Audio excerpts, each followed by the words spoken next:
Hi viewers, நம்ம இந்த வீடியோவில் என்ன பார்க்க போகிறோம்னா கோதுமை புரோட்டாவும் சால்னாவும் தாங்க பார்க்க போகிறோம்.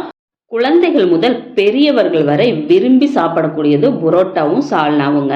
ஆனால் அந்த புரோட்டா மைதா மாவில் செய்கிறதுனால நம்ம உடலுக்கு கேடுங்க.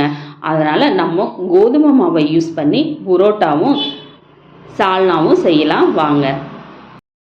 உங்களுக்கு தேவையான அளவு கோதுமை மாவு எடுத்துக்கோங்க. அதில் கொஞ்சம் உப்புமே, இதில் நான் ஒரு 3 முட்டை உடச்சி ஊற்ற போகிறேங்க. வெறும் வெள்ளைக்கரு மட்டும்தான் போட போகிறோம், மஞ்சக்கரு போட போகிறது இல்லை. போட்டுட்டு இது கூட கொஞ்சம் சுடுதண்ணி, கொஞ்சமாக சுடுதண்ணி ஊற்றி பிசைஞ்சுக்கலாம். நம்ம சுடுதண்ணி ஊற்றி பிசையும் போது தான் நமக்கு அந்த சாஃப்டாக இருக்கும். இந்த மாதிரி அடித்து பிசைஞ்சுக்கோங்க. நம்ம இந்த மாதிரி அடித்து பிசையும் போது தான் நமக்கு அந்த இலக்கம் கொடுக்கும். கையில் ஒட்டாமல் இருக்கிறதுக்கு நான் பட்டருக்கு ஹீட் பண்ணி போட்டிருக்கேன். நீங்களும் பட்டரை யூஸ் பண்ணுங்கள்.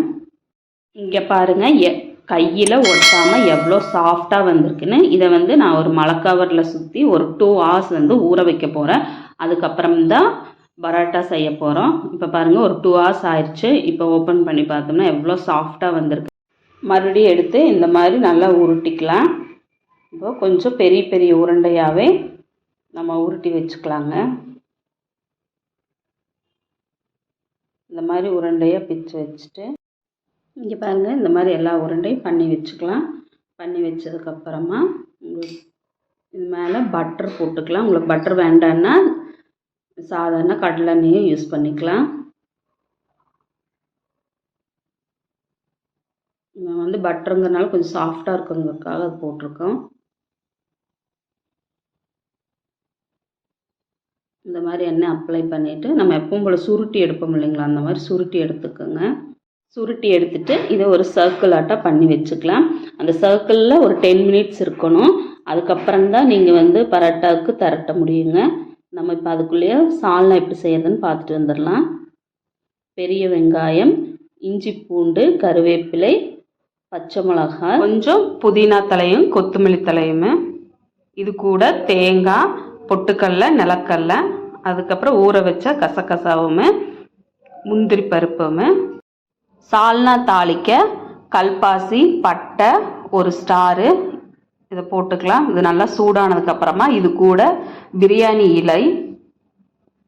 இப்போ இதை நல்லா சூடானதுக்கப்புறமா கட் பண்ணி வச்சிருக்கிற பெரிய வெங்காயம், கொஞ்சம் கருவேப்பிலை எண்ணெயில் போடாமல் இந்த மாதிரி வெங்காயத்து மேலே தான் போடணும். இது நல்லா வதக்கி விட்டுக்கோங்க. இது கூட கொஞ்சம் தக்காளி கட் பண்ணி போட்டுட்டு, தக்காளி நல்லா வெந்து அந்த ஜூஸ் வரணும். அதனால் நல்லா மூடி போட்டு மூடி வச்சிடலாம். அதுக்குள்ளேயே இந்த புரோட்டா என்னாச்சுன்னு பார்க்கலாம். தேவ்கண்ணா, என்ன பண்ணுறீங்க? என்ன மாவு பேசுறீங்க? என்ன மாவு?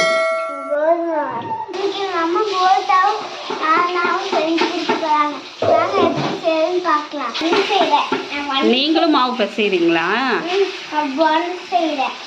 ஒன் செய்யறீங்களா?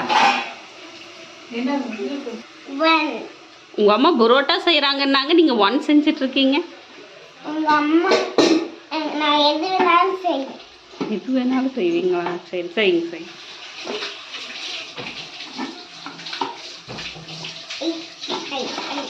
இங்கே பாருங்கள், தக்காளி நல்லா வெந்து வந்துருச்சு. இது நல்லா கலக்கி விட்டுக்கலாம். அடுப்பு சிம்மில் வச்சு நல்லா கலக்கி விட்டுக்கோங்க. இது கூட இஞ்சி பூண்டு தட்டி போட்டுக்கலாம். தட்டி போட்டுட்டு நல்லா வதக்கி விடுங்க. இப்போ பச்சை மிளகாய் போட்டால் போதும், முதலுக்கே பச்சை மிளகாய் வேண்டாம். போட்டு நல்லா கலக்கி விட்டுருங்க. இப்போ இதுக்கு தேவையான மசாலாவை அரைச்சிடலாம். தேங்காய், பொட்டுக்கடலை, நிலக்கடலை, இது கூட ஊற வச்ச கசகசாவும் முந்திரியுமே போட்டு அரைச்சி எடுத்துக்கலாம். மூடி போட்டு மூடி வச்சுருங்க. அப்போ சிம்மில் வைக்கும்போது நல்லா வெந்துடும். இங்கே பாருங்கள், இந்த மாதிரி கலக்கி விட்டுக்கோங்க. இப்போது நம்ம இதுக்கு தேவையான மசாலாத்தூள் போட்டுடலாம். மல்லித்தூள், மிளகாய்த்தூள், கொஞ்சம் உப்பும் போட்டுக்கலாம். நம்ம ஆல்ரெடி கொஞ்சம் உப்பு போட்டிருக்கோம், அதனால் செக் பண்ணி பார்த்துட்டு போட்டுக்கோங்க.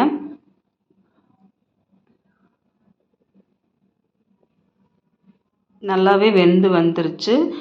நம்ம போட்ட இஞ்சி பூண்டு பச்சை வாசம் எல்லாமே போயிருச்சு. இப்போ நம்ம இந்த அரைச்சி வச்ச பேஸ்ட் இதுக்குள்ளே போட்டுட்டு உங்களுக்கு தேவையான அளவு தண்ணி ஊற்றி வச்சுக்கோங்க. கெட்டியாக வேணும்னா அளவாக தண்ணி ஊற்றி வச்சுக்கோங்க. கொஞ்சம் தண்ணியாக வேணும்னா கொஞ்சம் நல்லாவே தண்ணி ஊற்றிக்கோங்க. நம்ம இப்போ தேவையான அளவு தண்ணி ஊற்றிட்டு இதுக்கு மேலே புதினா தலையும் கொத்தமல்லி தலையும் போட்டுக்கலாம்.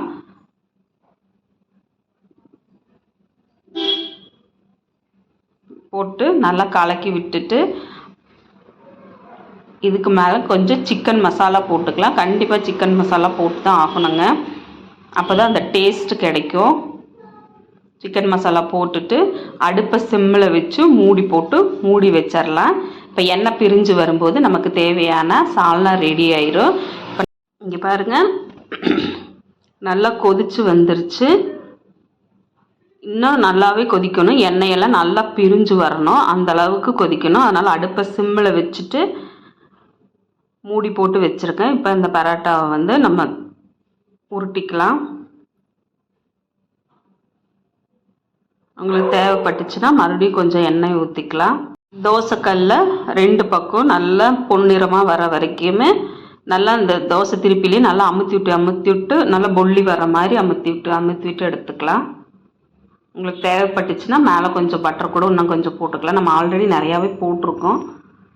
உங்களுக்கு வரன்னு இருக்குன்னு தோணும் போது வேணால் போட்டுக்கோங்க, இல்லைன்னா விட்டுருங்க. இங்கே பாருங்கள், லேயரும் வந்திருக்கு, நல்லா பொன்னிறமாக செவந்தும் வந்திருக்குது பாருங்கள். இந்த மாதிரி அமுத்து விட்டிங்கன்னா நல்லா பொல்லி வரும், உள்ளேயும் நல்லா வெந்திருக்கும். பார்க்குறக்கு மைதா மாவு புரோட்டா மாதிரியே இருக்குங்க, ஆனால் கோதுமை மாவு புரோட்டாங்க. நம்ம ஹெல்த்தியாக சாப்பிட்ணும் இல்லைங்களா, அதனால் இங்கே பாருங்கள் நல்லா பொன்னிறமாக வெந்து வந்திருக்கு. இந்த சால்னா இங்கே பாருங்கள், ஓப்பன் பண்ணி காமிக்கிறேன். நல்லா எண்ணெயெல்லாம் நல்லா பிரிஞ்சு வந்து குழம்பு நல்லா கொதிச்சிருச்சு. இப்போ அடுப்பை ஆஃப் பண்ணிடலாம். இங்கே பாருங்கள், நாங்கள் அதே மாதிரி எல்லாத்தையும் சுட்டு வச்சிட்டோம். இங்கே பாருங்கள், உங்களுக்காக தட்டி காமிக்கிறோம். தட்டிட்டு எடுத்து பார்த்திங்கன்னா லேயர் வந்திருக்கும். இங்கே பாருங்கள், புரோட்டா மாதிரியே லேயர்ஸ் எவ்வளோ வந்திருக்குதுன்னு பாருங்கள். இங்கே பாருங்கள், கோதுமை மாவு புரோட்டா ரெடியாக இருக்குது. இதை நல்லா பிச்சு போட்டு அந்த சால்னாவை நல்லா ஊற்றி நல்லா ஊற வச்சு சாப்பிட்டோம்னா சூப்பராக இருக்குங்க. கடையில் சாப்பிட்ட மாதிரியே இருக்கும். கடையில் வாங்கி மைதா மாவு புரோட்டா சாப்பிட்றதுக்கு இந்த மாதிரி கோதுமை புரோட்டா நம்ம வீட்லேயே செஞ்சு குழந்தைகளுக்கு சால்னா வச்சு கொடுக்கலாங்க. எங்கள் பாப்பாவும் தம்பி விரும்பி சாப்பிட்டாங்க. குட்டி மம்மி செஞ்ச மாதிரி